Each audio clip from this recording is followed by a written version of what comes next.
Hey everybody, welcome back to the Baldies Deliberation.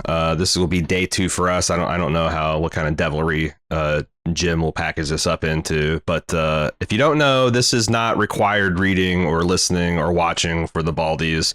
This is just our process to arrive at the final product, which is the Baldies ceremony, where we actually award the winners and we kind of like recap some of the strongest arguments for them. So like this is only this is the super duper extended edition for diehard fans only, people that want white noise to go to sleep to, etc. So yeah, look if you found your way here and like where the fuck am I? How can I get back? Look for the one where we're wearing tuxedo t-shirts. And has Baldi's award ceremony probably in the name of the title. We're going to be deliberating about what our best comedy, and again, this is the Baldies, so this is only stuff that we have seen. Like if we didn't see it, it didn't happen. We covered all that shit and Biggest Miss last episode. But we're going to be talking about the best comedy of 2020, the biggest disappointment, which is us personally, what we were looking forward to, and then something kicked us in the nuts about. And the best debut pilot. This could be a singularly good initial episode. It could be a season as a whole on a franchise that's kicking off. It's just, some new thing that we thought was the best new thing. Let's get it on, Jim. Comedy, aka the A. Ron Hubbard category. Yep, aka Jim has only seen 2 of these. Which of these 2 have you seen? Rick and Morty and What We Do in the Shadows. Yeah. Okay. Well, What We Do in the Shadows, I think might rank pretty high. You think so? I'm less in love with the show than a lot of people. This is the Nick Kroll season, I think. They're all Nick Kroll seasons. He's had a big part in both seasons. Yeah. He always brings the show down for me. Like way down. I actually don't like any of the episodes he's in at all. You don't say. And I think the characters are better than the episodes a lot of the time, or the characters are better than any individual jokes that they tell, which is good and bad. It's hit and miss for me, this show. Not unfair. Okay, well, having said that, Rick and Morty season 4B is what is at the top right now. I see no reason to put it down to the bottom. BoJack Horseman's finale season. If people want to know, like, is this season finale season B, finale season A? Like, I guess I'm taking this all at the same, because like I couldn't tell you which was which. This is just the last season of BoJack Horseman in total. So I know they took a hiatus, came back one. I think and I don't know, maybe this was eligible for 2 different Baldies. Yeah. So it's just the final season of BoJack Horseman, which I thought was amazing, and it's my kind of show. It does like really serious looks at mental illness and depression and imposter syndrome and all the terrible ways that we treat ourselves and each other. And I thought what was amazing in this final season is it showed how some people are able to kind of move on, and some people aren't. Some people and what those paths kind of look like. And also the thing I really thought was interesting about BoJack is that it's villains. Like, BoJack's mother is a terrible person along the lines of the Preaker woman from Sharp Objects. And it sympathize. What's the word here? It explains why she is the way she is, but without ever asking you to feel sorry for her, Mm-hmm. Like, yeah, a lot of people that are terrible have had terrible backgrounds, but you know what? A lot of people that have terrible backgrounds are not terrible people. It's not an excuse. It's not an excuse to wallow in your own misery and to not make any effort to get better. It's like a person who breaks their hip or their leg. Feel really sorry for them. But if they just sit there and they kick at anyone that tries to get there and help them, they curse at doctors to try to heal them, then eventually you're like, you know what? Fuck you. Be miserable and die.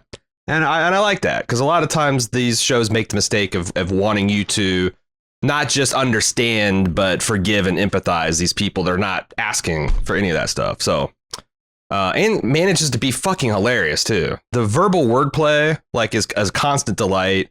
They found new and fresh ways to make the absurdity of the situation where you have horse people and dog people and bird people coexisting with people, coexisting with just actual birds and horses. like the juxtaposition of that was never like not hilarious. It's a dark and picture inventive. you're painting here of horses fucking people and people fucking birds. I don't know. The DNA mix-up that's happening here is unnatural. Yeah, no, I think it's a just different, like, what I appreciate is, like, the horse people are a different, like, it's kind of like us and a chimpanzee. Like, yeah, we recognize that there's some common ancestry there, but we're not going to go around fucking chimps, right? Mm-hmm. That's not how you make a chimp person, like a monkey man. You don't do that by fucking a chimpanzee.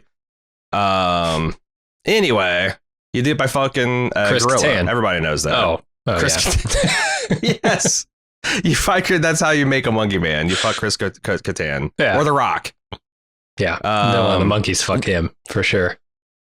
What we do in the shadows. Now, it's very hard for me to tell the difference in season 2 and season 1 because I watched this and the movie and both seasons all in a single binge. So honestly, that what we do in the shadows is probably getting a little bonus credit for its first season. Yeah. Having said that, I do remember some really good plot lines. I really love the emotional vampire Colin and him becoming like the darkest of all lords when he gets promoted to middle management and can just suck people's emotions and wither them on like a scale that he had not even imagined before. Is pretty good stuff. Doesn't he meet his match in this season as well? Is this a season where he has like the woman who moves in the office who plays by like Amanda Bears? She's like SNL sucking up all the sympathy or something, and then they end up like coming to some kind of truce, and because he's like a psychic vampire, like he just essentially sucks people's like just living spirit, and she's a particularly emotional vampire, right? And then but it never stops being funny whenever he would like trap someone into a dead end conversation, and he'd turn to the camera and like make a stereotypical monster face, and his eyes would glow with the it's I just think it's really funny. Plus, he's kind of the most he doesn't have the conventional drawbacks. So like he would come to the rescue when they get stuck in sunlight with umbrellas and shit. Is this the well? Yeah, this is the well season. It might be the well season. I think so, because this is the Guillermo season where he's like going to his group or whatever who turn out to be vampire hunters, and then he's got hunters.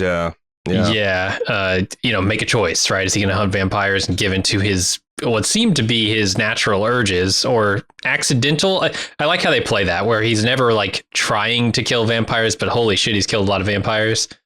Well, I mean, and honestly, Guillermo's my least favorite person in season 1 because I'm like kind of like getting tired of his shit. Like, like have some self-respect for yourself. Making him like a descendant of a long line of vampire hunters, or he's Van Helsing, right? Like, is he a Van Helsing? Okay. Yeah, like a distant relation, and like that he's just like psychically good at killing vampires without even trying, while also being a familiar. I thought that stuff was all really clever. The one lady that's faking to being a vampire so she can acquire a bunch of familiars to do a bit. Like, there's just so much stuff that's like kind of real life, just slightly skewed, Real life. Is this the Jackie Daytona season, or was that season 1? The Jackie Daytona season? Okay. Oh my God. All right, I'm talking myself into this. This is a better show than I remembered. Honestly, the only bad show is the Nick Kroll one with the witch's hat. Every time they get that fucking witch's hat out, it kind of like, it was kind of funny the first time, but the second time it's like, no. So, I think this is the season where Laszlo also dealt with his chief competition, the Nadja's love, and I just really think they're Brett or something. I forget what his name is. It's some just generic ass name. But they turned that kind of like that Bram Stoker plot where like Winona Ryder keeps coming back every 100 years to be reborn. Like it's that same thing with her. She's got this lover throughout all of time that keeps being reborn, and they have this torrid relationship. And Nadja and Jackie Daytona's relationship, I think, is Laszlo's relationship is. I just think it's one of the best parts of the show. Oh, they're the best parts of the show. Like standout heads and shoulders above like anybody else in that show. Who's the guy that plays Laszlo? Matt Barry. My God, that guy. He might be like fucking Anchorman, Will Ferrell. It might be a Will Ferrell type where he's just really good at this one character. Yeah. But it's a hell of a character. He does play that same character. He's got like a, I don't know. Him and Jermaine Clement kind of have a similar thing going on, except Jermaine's a little bit flashier in general. Like Matt Berry's flashy in this because he's a vampire, a fancy vampire. But you should watch the IT Crowd, at least season 2, because Matt Berry is the boss in that season, and he is very, very good. Harley Quinn, I spoke a lot about this in some of the biggest surprise stuff yesterday, but this is a very funny show that takes a lot of the B tier. This is kind of like Guardians of the Galaxy. It takes a lot of the B tier of DC. Shark King. Who the fuck knows what the Shark King is? And builds like this crew for Harley Quinn to kind of take over with Poison Ivy. And there's just a lot of really cool like relationships and like, you know, what do you do when your best friend lets you down? And like, how do you reconcile from that? What does it mean to let your best friend down? What does it mean to be there for somebody who's going through a self-destructive circle when you're losing someone to a toxic relationship? And it tells it within like a super villain kinda, you know, because it's one of those things where like whenever you're doing things with villains, you can't just have them doing villain shit all the time, or you would have a hard time. You know, it's kind of like what we do in the shadows. If they were just preying on people 24/7, it would be a turnoff. So like mostly she's victimizing other worse supervillains, and deflating the egos of superheroes that might need that egos deflated. They also have just a brilliant concept of like taking all the heroes off the table temporarily. So like, you know, there's a plausible situation where Harley Quinn could kind of like take over Gotham. But yeah, no, it's good. It's cute. It's funny. And I am really looking forward to season 3. Ted Lasso, I've said enough about this fucking show. Like, you know, this is kind of like the anti-BoJack. Like, this is like BoJack Horseman if it was centered on Mr. Peanut Butter. It's not that Mr. Peanut Butter doesn't have problems. It's just that his interface with the world is like set to the positive switch, maybe to his own detriment, whereas BoJack is set to like the negative switch. And it's kind of a slow burn. Like, if you're into the more subversive kind of offensive comedies that I'm into, like this is feels very NBC. Not even edgy like Seinfeld NBC, like Parks and Rec kind of NBC for like the first 3 episodes till it starts to skew into more interesting stuff. But I think it's worth it if you want to take that. If, you know, fuck it, they're 30-minute episodes. If you want to invest 90 minutes to see if it's good, do it. Not, I don't care. The Great. If you liked Harlots on Hulu, if you like that kind of trashy, well done. Historical kind of novel thing, but also funny and occasionally poignant. Great performances, great scripts, great dialogue. It's The Great. It's about Catherine the Great's rise to power as Empress of Russia in the 19th century. And Midnight Gospel. Great. Midnight Gospel is a collection of Duncan Trussell's podcasts, interviews, clipped out of context, and then animated. The conceit being you've got this interdimensional traveler that, like, you know, feeds a certain token or material into a machine, which then opens up the multiverse and allows him to be born into someone else's body to like it's almost like a tourist. Like, you could, you know, he might wake up in Jim Jones' body and drive it around for a day and see what that's like. And he has these dialects with these strange inhabitants of these dimensions. And that's essentially the core of the podcast. Like, you know, like he has an interview with a real life famous person who's now going to be like a vulture vampire, and he's going to be a cosmic jellyfish, and they're going to talk about some kind of existential thing. Sometimes it's about 10% way up its ass in like the worst kind of high Joe Rogan way, and like 10% like the episode where he has a conversation with his mom over several podcasts about her dying of cancer.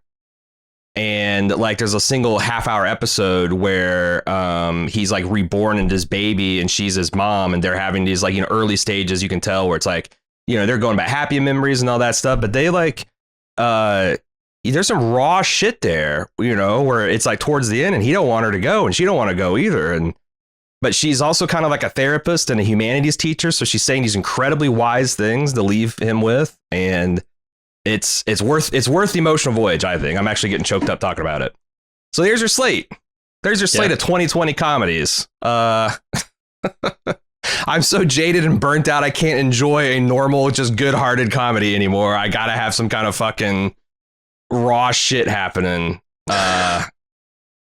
What were the two that you saw? You saw in the shadows. Oh, and Rick and Morty. Rick and Morty, yeah. Which is the only one we actually really covered. Yeah, that's the thing with comedies. We don't really cover comedies. Yeah, we would have never even covered Rick and Morty had it not been for the ill-fated Rick and Morty experience. Which I don't know. We might be stuck covering forever now because it did pretty good for us. Maybe. I mean, we talked about what we do in the shadows on an Off the Clock, I think. You talked about Ted Lasso a bit. Off the Clock, yeah. But I think I even talked about Harley Quinn. Did you? Okay. Yeah, because like BoJack, I think BoJack and The Great and Midnight Gospel came out early in the year before we'd even invented OTC. Yeah. So, let's start ranking them, I guess. BoJack, Rick and Morty's fine. I think BoJack Horseman goes above Rick and Morty. Okay.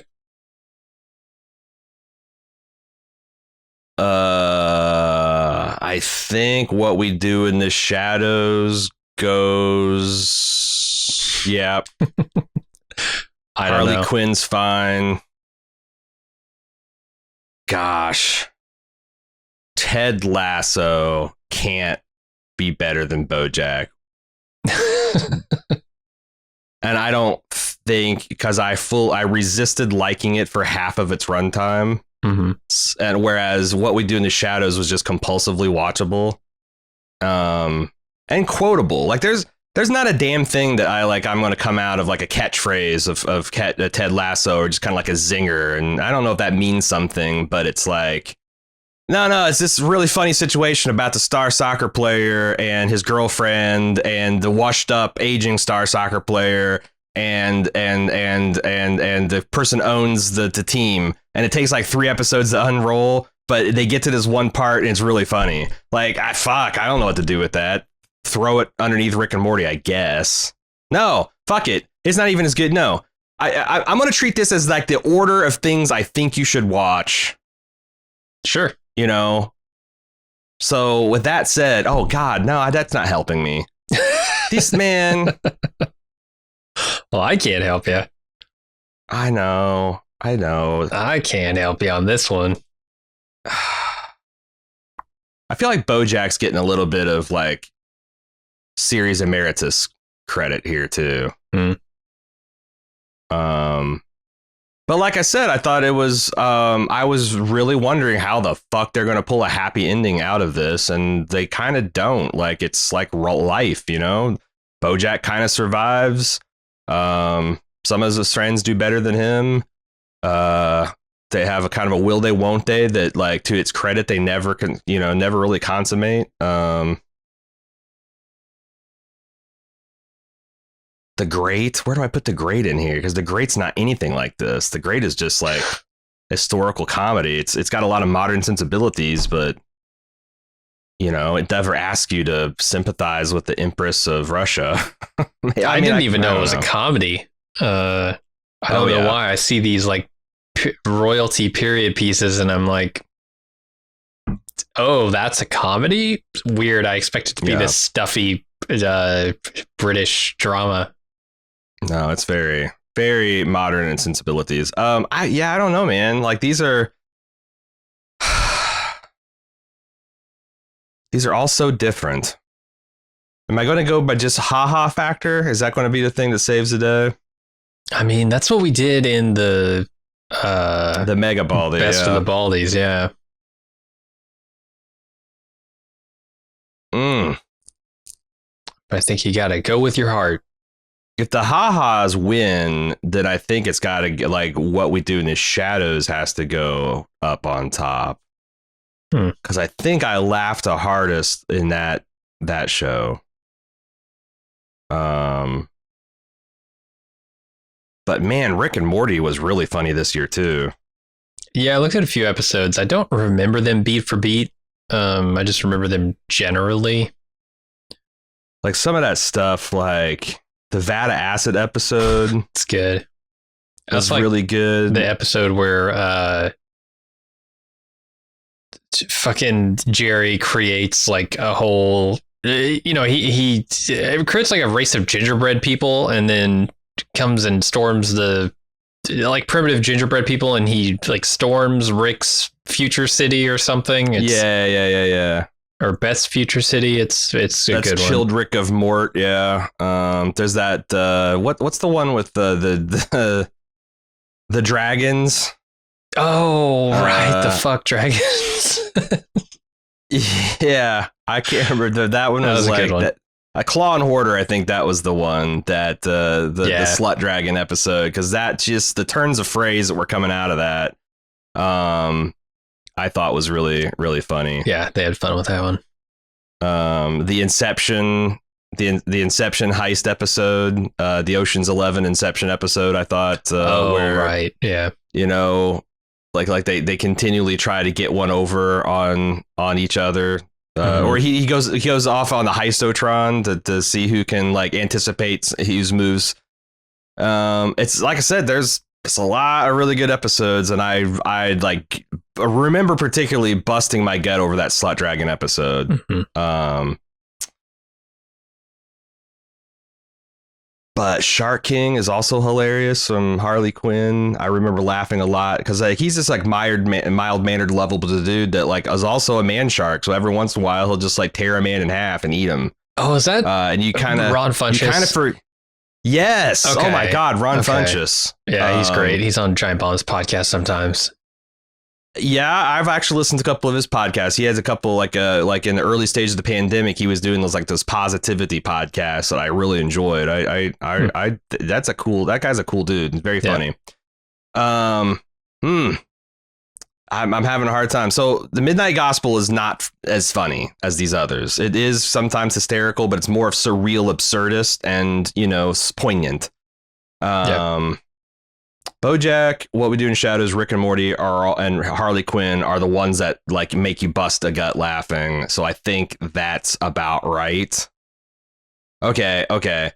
What We Do in I think What We Do in Shadows might win, especially since it's also one you've seen. Because I want to put BoJack. If we're going with the ha-has, I think it goes What We Do in the Shadow, Rick and Morty, Harley Quinn, BoJack. Okay. So you're going with the ha-has? Yeah, I think I'm going with the ha-has. That'll be a top 4. I think we need 5 nominees. You want to pick one of these last 3 here? Which to of these round out the list? I want people to see? Yeah. Let's go with The Great. The Great. Nothing else. I think I might actually do some coverage of that over on the Swizzbold Entertainment side if and when it comes back. Okay. Looks like we got our list. Fuck. God, I'm so glad to be done as category. It's all my fault. I know. All right. Next one will be better. It'll be both of us. Here we go. Next up is Biggest Disappointment. There's a lot some of good ones. The year 2020. Say No More gave us 365 reasons to hate it. Bob Ross getting unceremonious. Oh, actually, wasn't 2020 a leap year? Did we not get like an extra day of misery? No. I think you're right. Was 2020 a leap year? Yes, it was. This fucking year tagged us for an extra 24 hours of bullshit. Boy, I think it won. Bob Ross being unceremoniously ripped from Amazon Prime Video just as me and Cecily were getting into our Bob Ross competitive painting league groove, which we'll talk more about here. Cyberpunk 2077. It's wow, what a shit show, huh? Hugely anticipated game. and it single-handedly turned their show. fans from Witcher fans to bitchier fans. Close. Run. So this has got a big asterisk because I gave up on this show after 2 episodes, and yet I've heard in subsequent research that this was actually kind of fairly well regarded if you saw the whole series. Another fucking Ted Lasso where you had to give it 3 or 4 episodes. Huh. Who's giving comedies 3 or 4 episodes to be funny? What is this? Like it's one thing to be like, hey, I get it, you don't like The Expanse, but you got to get through. You got to at least get to episode 4, Close Quarter Battles, before you kind of like, if you're a science fiction fan, because you're just not as you got to get to the first space battle before you can write a show off. Mm-hmm. The comedies, come on, man, out the gate you should be funny, right? Oh yeah, I mean, if the whole point is to make jokes, the jokes have to be good right off the bat. Losing Cecily, this is kind of like a 2020 thing, like 2020 sucking indirectly led to us having to get rid of our first employee before they even completed a year of service with us. Mm-hmm. Yep, that's a big loss. Wonder Woman 1984. Wonder Woman was one of the shining installments of the DC universe, the DCU, and they got the band all back together. Got Chris Pine, got Patty Jenkins, got Gal Gadot, and somehow the sophomore album blew chunks real bad, creatively bankrupt. We'll talk about each one of these a little bit more in return. Do we need to talk more about 2020? No, 2020. As a matter of fact, I think it almost has to win because all of these things are included in it, right? Like, yeah, you're right. It's the set of all horrors. You began the year with Australia being on fire. You ended with the world losing millions to coronavirus. Advanced nations such as the United States, and we weren't alone certainly in this. Completely falling on our face, trying to do any kind of thing in a unified, coordinated way to make this better. Mm-hmm. The election, which was an unyielding nightmare. These American elections. I can't believe we're going to start this shit up again 2 years from now. My God, make it stop. Yeah,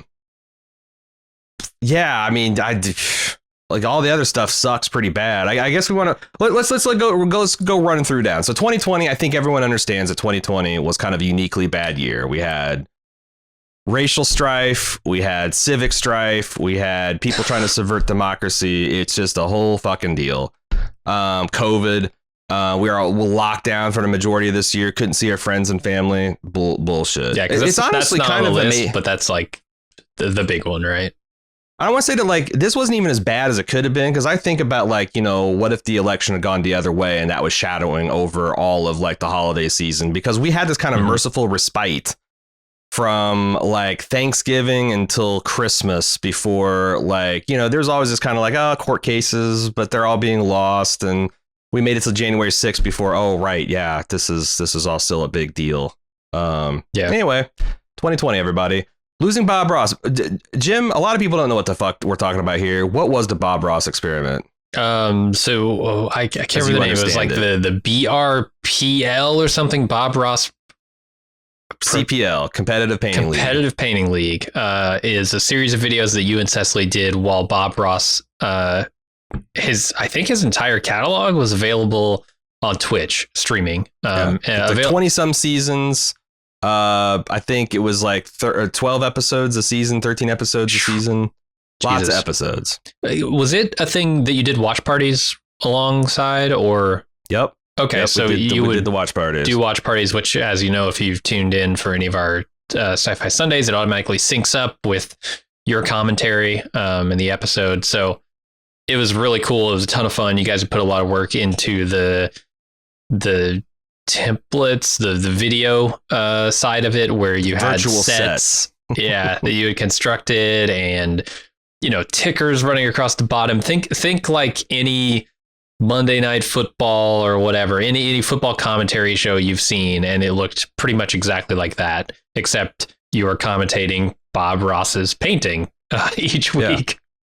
Yeah, well, each week we'd roll a 20-sided die to determine a season, a 12-sided die to determine an episode, and we'd have 3 bouts, 3 of his paintings, and we would cover them with the intensity of a playoff football game. Yeah, and it was a ton of fun. But then all the happy little mountains, the happy little accidents, the late game cabins. It was just it's a whole myth. And we got like I don't know, 8 or 9 episodes, or like total shows, or I guess bouts deep into this thing. And then Amazon ripped away the Bob Ross. They lost streaming rights, I guess, to Bob Ross, and so all of that was taken off of Twitch, and you couldn't do the watch parties anymore. Yeah, IMDb.com apparently they have a streaming channel, and you can watch Bob Ross 24/7 on it. And because of that, I can no longer do commentary on Bob Ross, and it was sucked. It was felt like it was building to something, but what are you gonna do? Cyberpunk 2077. We just did an off the clock about this. I mean, this was just a debacle. Like, it was like a consensus everyone's probably most looking forward to. It was the follow up from a studio that had done well regarded work on The Witcher 3. Was like almost everybody's game of the year, or like retrospective game of the year for that year. It was a lot of fun. Mm-hmm. Open world future game where you could hack people and you get body mods, and you could do some this dirty cyberpunk shit. Yeah, this was This was the game that I was looking forward to this year, the big one. And when it came out, it was a technical mess. It was like, say what you want about the gameplay, but the technical side of this, there were so many bugs, and they were so severe too. You'd be driving along and cars would just appear in front of you and ram full speed into you. You'd be teleported across the map. You'd be, for no reason, thrown a mile into the air. NPCs... Your pants would disappear. Right, your pants would disappear and your dick would hang out if you were playing as a dude. Like, just shit that obviously would have happened if anybody played this game before release, and they released it anyway, and it's taken them after delaying it for years, like this thing, and they even had a significant like 90-day delay right up, and this is like, well, shit, it's Christmas, next year's going to be the year of the next generation, we can't waste $100 million on old generation porting, fuck it, shove it out the door. Right. And so they did, and everybody hated it, obviously, because it's busted as fuck. Like, who wants to play this game if you can't play the game? And ironically, but not surprisingly, those last gen people are the ones that paid the highest price, because that game, I saw like side by side screenshots of like how shitty it looked. Like, damn. And how shitty it played too. Those bugs primarily affected the consoles. There were still a lot of bugs on the PC side, but those old consoles, man, didn't run as well, didn't look as good, and it was buggy as hell on those things. So big disappointment. Mary Weaver came on my radar with a pretty good turn. She had like 3 pretty good seasons on The Walking Dead. She was like one of my favorite, new pop-up characters. She got unceremoniously dispatched on that show, and I've seen her doing some other things. This was kind of like, she's the star of the show. She was opposite Domhnall Gleeson, who's also kind of been blowing up, and I was like, oh wow, this is going to be a really kind of cool, slick romantic comedy action kind of Mr. Smith kind of thing. And I don't, maybe it became that, but like the first 2 episodes were, I felt a waste of my damn time. And I stopped watching the show, and like, maybe I need to come back and see more of it, but it also didn't make anybody's like best of the year list either. So I don't know. I was expecting that to be kind of like, put her on a next level kind of thing, and it turned out to be fairly forgettable. Losing Cecily, I think that's pretty self-explanatory. Like, we had just gotten her integrated. She was taking a lot of work, especially the production work off of Jim's schedule, and letting us do a lot more. I mean, she's the reason we did so much content in 2020. Yeah. And there's a lot of things that went in. We'll be talking more about this on the Empire Business, which is looming closer. But, combination of us taking our eye off the business ball a little bit, changes that were coming about due to like big popular shows falling off, and also COVID. A lot of people, panic canceling club memberships, and I mean, not even panic canceling. I mean, I was doing that stuff too. Like, Jesus, how can I, if I need to hold on to as much cash, if I lose my job or I have to find a new job in a pandemic because Bald Move collapses, like a lot of those services. So I'm not blaming anybody for sure. But it is a reality that, we lost about a 33% of our club in the last year. Mm-hmm. That is the 33%, incidentally, that allowed us to go from 2 people to 3, a third of our income. That's another employee. Yeah. We had to, that was tough. I was tough. We're friends, and some of us husbands of Cecily live with her, work with her. It was a big change, and all this happened as we were getting thrown out of our, as we abandoned our studio and fell back to home. I mean, honestly, this would be Bald Move's second act going into third. Like we have been laid low, and we're fighting our way back. This is the heroic comeback, perhaps in 2021. Yeah, or maybe it's Braveheart. Sure, or we just scream freedom as we have our guts ripped out and our nuts cut off. We'll see. It's going to be thrilling. Watch along with us. Either way. And a Wonder Woman coming in as a it's kind of broke Cecily's heart because she was really looking forward to it, and I was too. It looked like okay, well, DC's kind of ripping off the Guardians of the Galaxy aesthetic, but it's a good aesthetic, and a lot of people have done it. Mandy did it. Color of Space did it. Like, a lot of people what, this rainbow kind of glitzy disco 70s shit looks pretty good on film. Unfortunately, they saved that stuff for the posters. It was nowhere to be found in the film. This film was ugly and muddy and poorly technically executed, and the script was terrible, and it was a big fucking disappointment.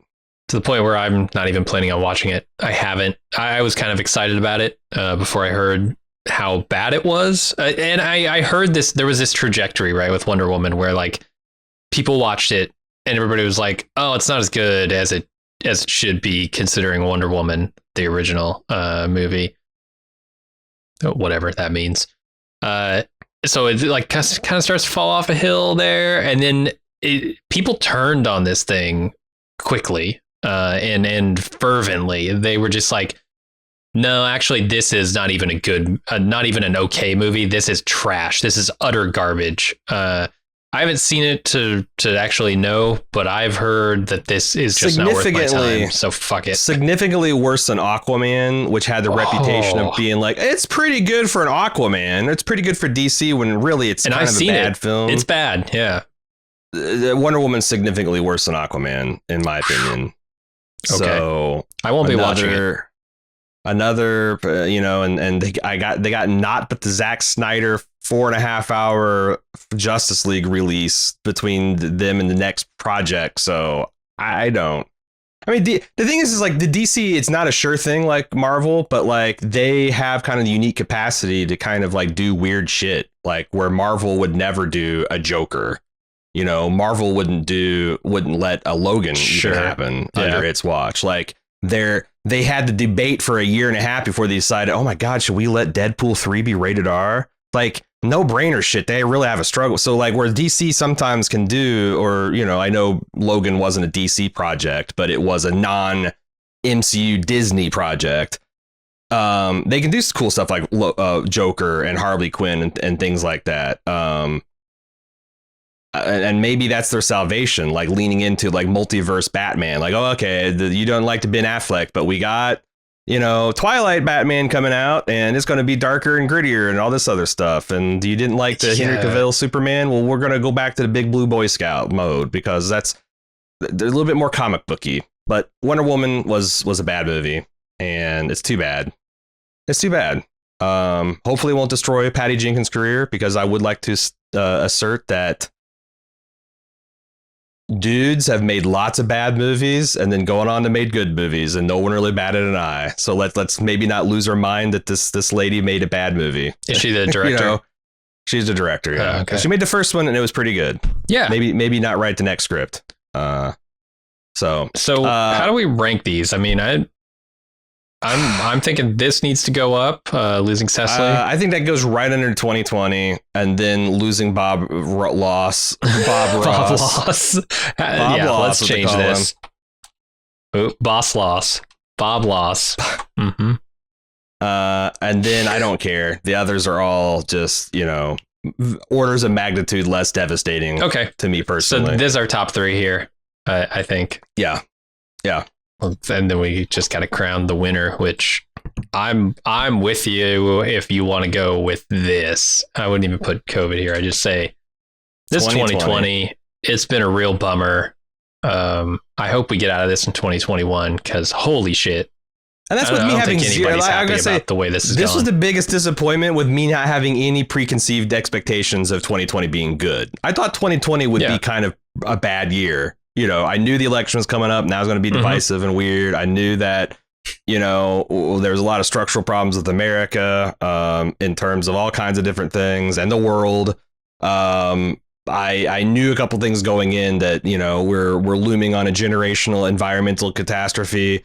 It wasn't looking good. Even with those adjusted expectations, 2020 managed to be the biggest disappointment. I mean, it's the biggest bummer of a year in 100 years, right? Yeah. You have to go back to Great Depression / Spanish influenza / World War I before you get to those runs of bad luck. So congratulations, 2020. You did it. Get the fuck out of here. Before you get spit on. All right. Next category. Best debut pilot. Okay. So these are new things that we saw and talked about, and we're going to try to rank which one was the best of the new stuff. Star Trek Picard, season 1, not the worst new Star Trek I've seen, trading on the enormous popularity of Patrick Stewart, and even Brent Spiner came, reprised Data for the first time since goddamn Nemesis. This is like 10 plus years. Trading on our nostalgia for Star Trek The Next Generation, really. Like, it's hard to imagine that this would have captivated me if it wasn't Picard, if it was just like Ricard Star Trek or Riker something. Sounds pretty cool too. Yeah, but if it was like a new property, like I can't imagine that I would have been really in on this. Janeway. Or Star Trek Disco, Archer. Yeah. Yeah.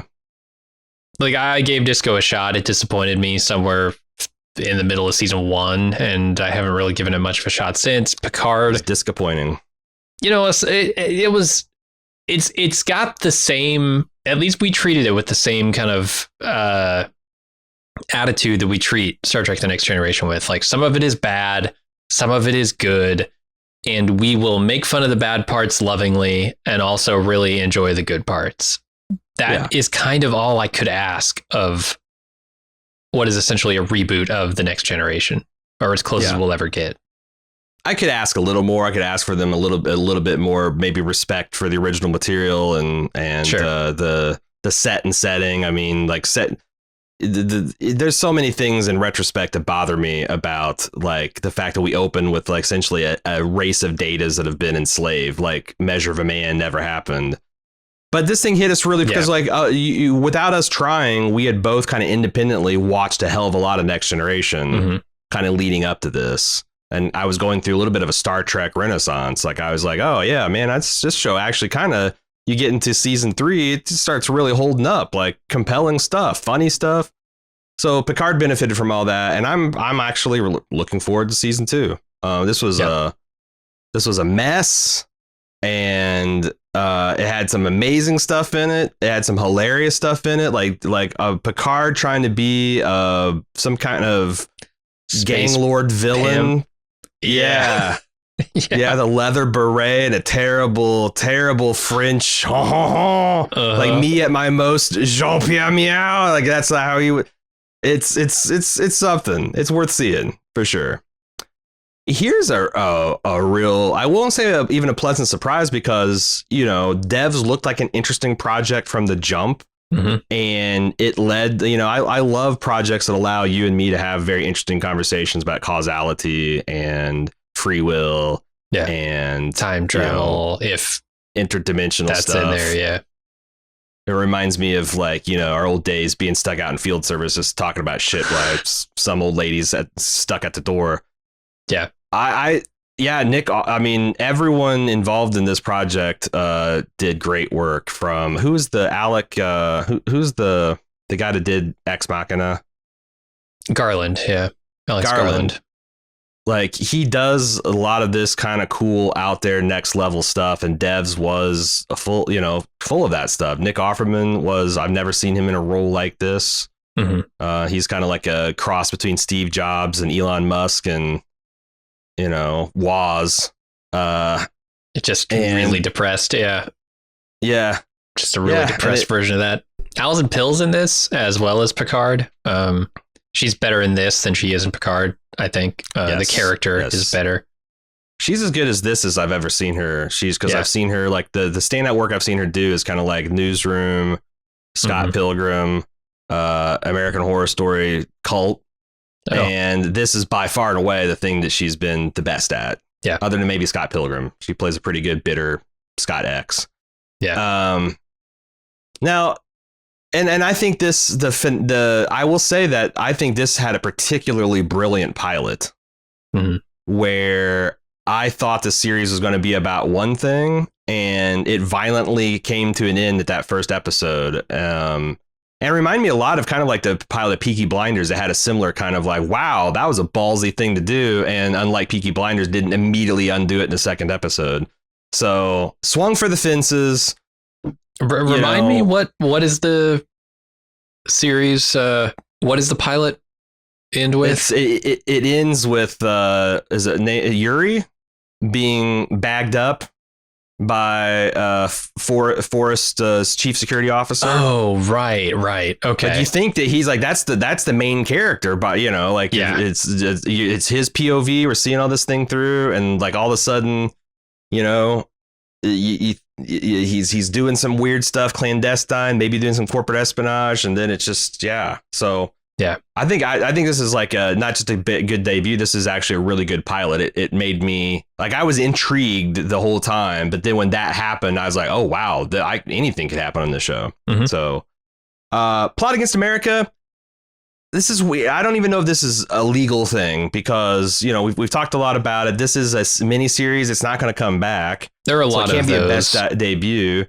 The pilot is really good though. The pilot's really good at showing, hey, we're going to ground you in this particular version of 1940s America, and we're going to show you like some of the things. Like I believe in this episode deals with like the Nazi rally they had. This real life thing. They had Madison Square Garden. 40,000 Americans showed up to attend it.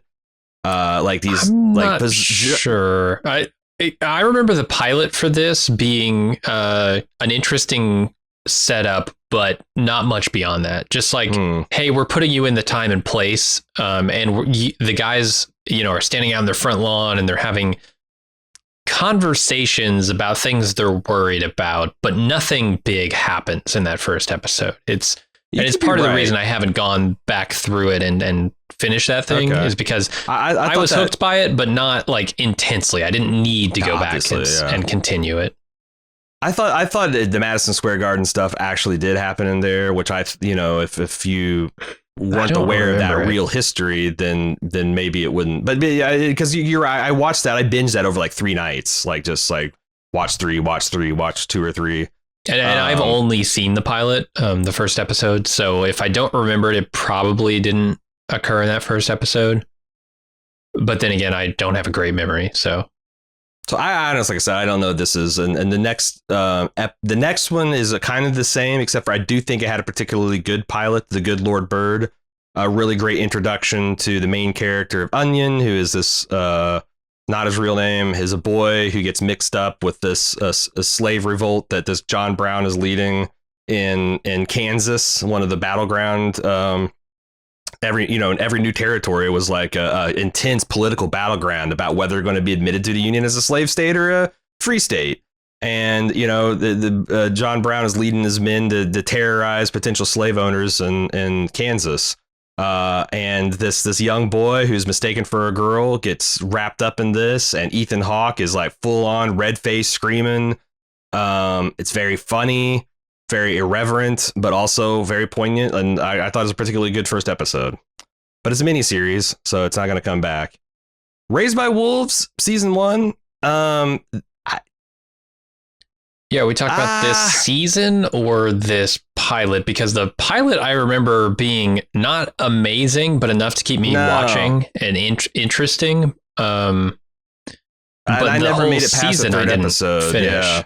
Mm-hmm. And it wasn't on many people's best of. I know the people that made it through like didn't feel like it was a waste of their time, but I also didn't, hear many people say, this is a must see. No, and we have an embarrassment of great science fiction. Right. When the Expanse is on, it's tough. But this is different, right? This is like a slower moving 2001-esque kind of feel to it, but also like every once in a while it kicks you in the face with action. And I appreciated it for what it was. I don't really know why I didn't finish this. It wasn't like quite classics. It feels like classic science fiction in that it's like almost fantastical. Like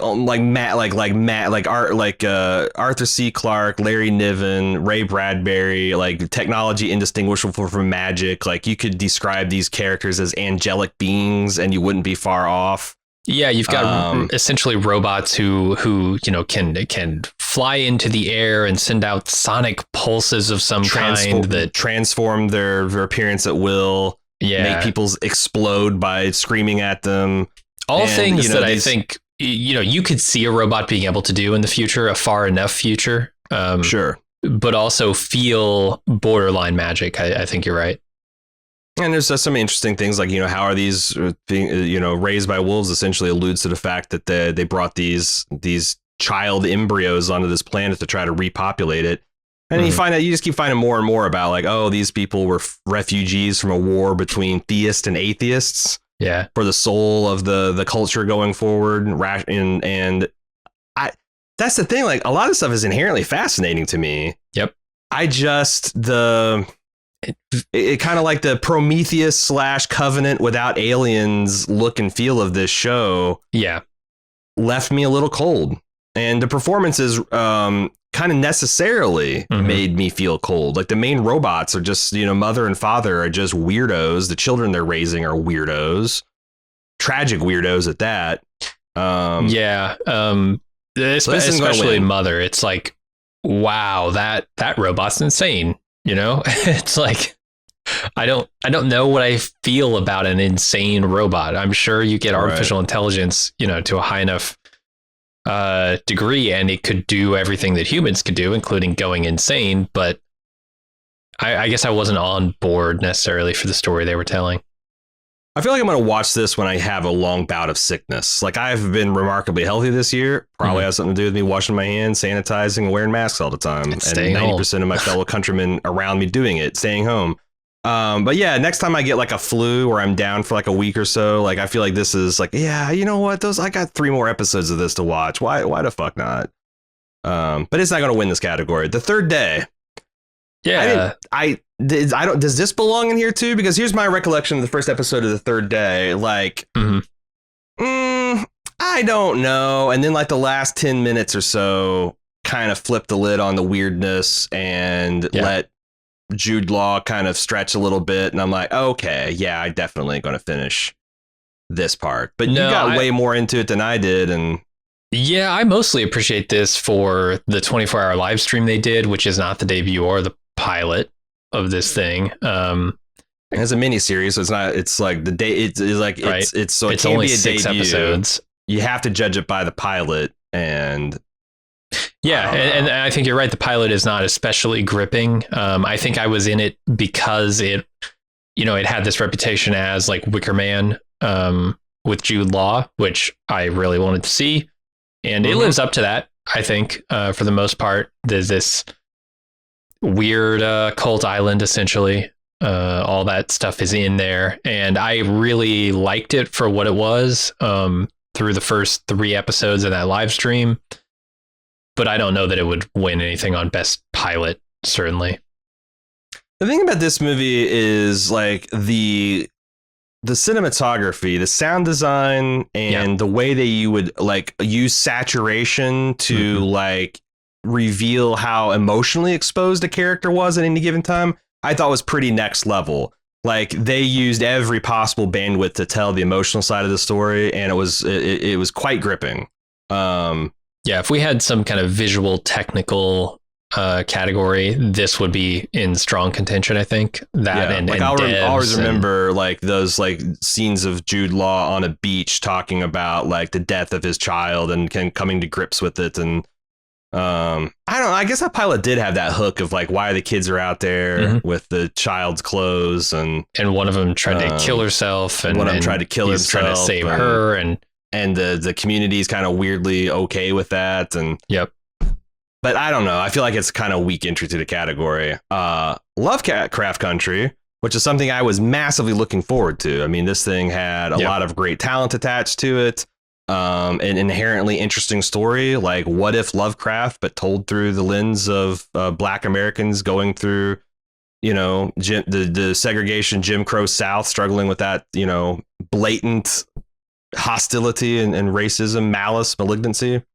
I was a little confused by the pilot because I expected something that was, or I guess I was confused by episodes 1 and 2 because I expected something more connected and more like, you know, an ongoing story. And then the first 2 episodes made it feel like this was going to be more of an anthology. But I think by the end of the season, they've come back around to where, like, yes, it is many episodes within a larger arc, but also that all build together. Yes, some of them are like kind of like thematically X-Files. connected. Well, all of them are thematically connected, but some of them are connected to the plot, and some of them aren't. You know? Yeah. I don't know. I thought the first episode did. Yeah, you're right. Like it didn't necessarily prepare me for the width and depth of the whole series, because there was a lot of it. It reminded me a lot of the X-Files, where you had these kind of monster situations of the week, but they all built towards this longer myth arc of the Braithwaite family and their history with the Freemans, and the blood magic they're trying to do, and you know the meaning of people's like that. All that stuff was interesting, and I liked it. But I think the first episode was an amazing. Like, you know, I had high hopes for it, and I got exactly what I was wanting. Like the juxtaposition of like the horror of, I'm a Black person in a sundown county. Can I get to the fucking border before the sun goes down? Mash right up with like, oh God, I'm also being confronted with the horror of the black goat of the forest with 1,000 eyes from Cthulhu mythos. Like, it delivered everything, and with big what the fuck moments, but with also the connecting to the real life horror. I thought it was a really effective pilot. Even though it may be not representative of the series of a whole, because the series went a lot of places. I mean, there was I remember memorably, there was one right in the middle that was like Indiana Jones / National Treasure. Yeah. Just like a old fashioned clue finding treasure hunt. And that's what they did. They did ghost stories, right? They did the Indiana Jones adventures with a little bit of supernatural twist, like Indiana Jones does. Lots of spooky genre stuff. Like in some way, Indiana Jones always kind of a little spooky, you know, it's always about some kind of artifact or ghosts or the power of the Lord. And yeah. They did, they did a lot of different things like time travel and you know, interdimensional travel, all that kind of like just borderline weird stuff. They had an episode that did it, and by the end of it, I saw it as like one of the most interesting, innovative shows on television right now. Okay, shall we send it to the top? Because we just got through a review, so let's not fuck the arguments now. Let's send that sucker to the top. Let's do it. Star Trek Picard. Oh boy, now we got pilots and seasons going against just pilots. Is the Star Trek Picard? The Star Trek Picard pilot is really good. What happened? I'm gonna put that out there. You were introduced to the one clone girl who got attacked by the dudes in black, and Picard, you know, doing like some kind of anniversary interview where he essentially denounced the Federation and its abandonment of the Romulan refugees and their cybernetic the demonization of cybernetic organisms, then her being psychically called to Picard, and there's an action sequence where she ends up getting killed, but then he finds out there is another, and she's connected with Data. A lot of the central mystery and characters were efficiently set up here. Yeah. A lot of like the interesting parts of the central mystery were set up here. Had some like well done action scenes where Picard can't be an action man anymore. Not really. No. So you have to believably surround him with a cast of people that can do that. But that was always kind of every once in a while Picard would punch out a Ferengi or wrestle with the Borg Queen, but mostly he was content to let Data, Worf, and Riker do that shit, right? Mm-hmm. The Picard is there with the morality speech for the hammer of the hammer the bad guy with, and the righteous backbone of the ship. But so I felt like he slipped in this role pretty easy. Also, the introduction of this man as kind of maybe losing his mind, has a little bit of space Alzheimer's. Just got that erotic syndrome or whatever it is. Adding a little bit of fragility to his character that I thought suited Patrick Stewart's age. A lot of people spilled ink on that line. It's a good pilot. I don't think it's as good as Lovecraft Country, because Lovecraft Country didn't have anything that like bothered me on the face of it. No. Where Picard hit me right away with, they got slave datas. What the fuck? They're just kept in closet in mass, referred to by numbers. What the shit? This is like the exact horror situation that was outlined in Star Trek season 2, the Next Generation season 2. So yeah, it also didn't have Narek and his sister in it, which is a positive for Lovecraft Country. Narek not as much. His sister, oof, boy. Oof. Devs, what I think it was, belongs. she was just Ensign what's her face, which I think was her name for the rest of the season. Because did they even reveal her actual Romulan name? They had to, right? What's she credited as in these episodes? I think it's Lieutenant Rizzo or whatever the hell her name was. Laris, is that who it is? Maybe that they did give her.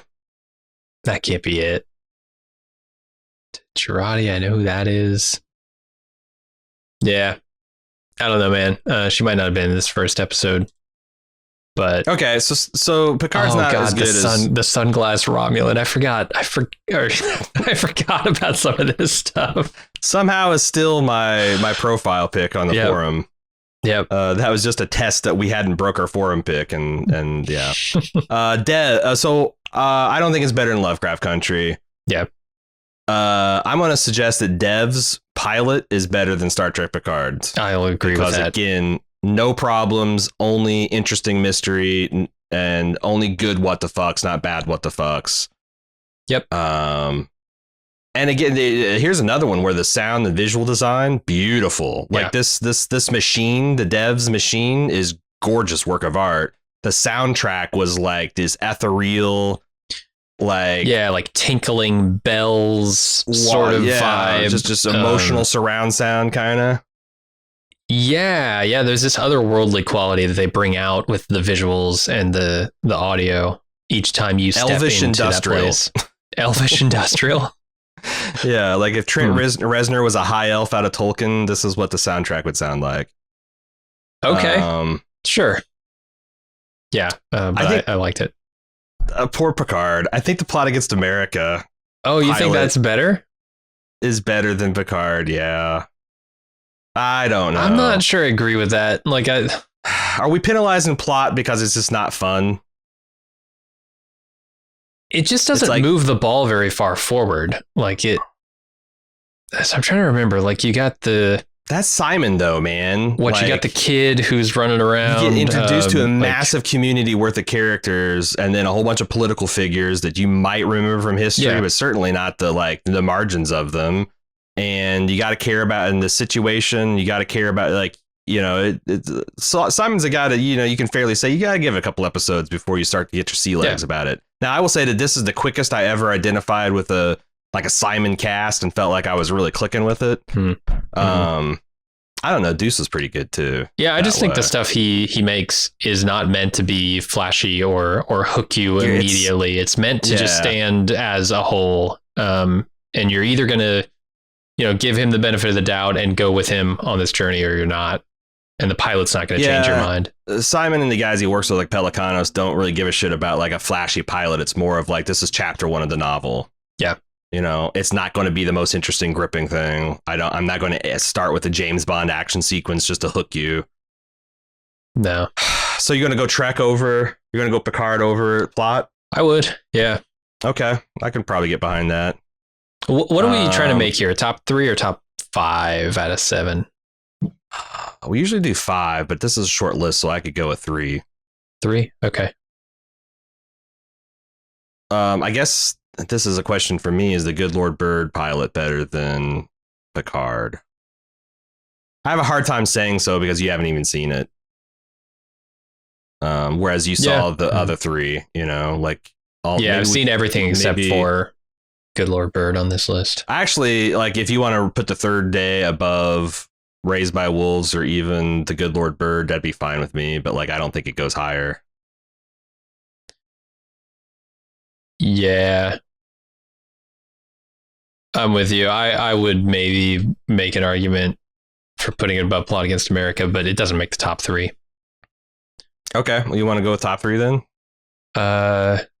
Yeah, so you like this top cool 3? Are we cool with Lovecraft? I think I am. Yeah, Lovecraft, Dev, Star Trek, Picard. I think it's actually in the correct order. Yeah. I think so too. If this is our top 3, I think Lovecraft wins, and we've got ourselves a category. Booyah!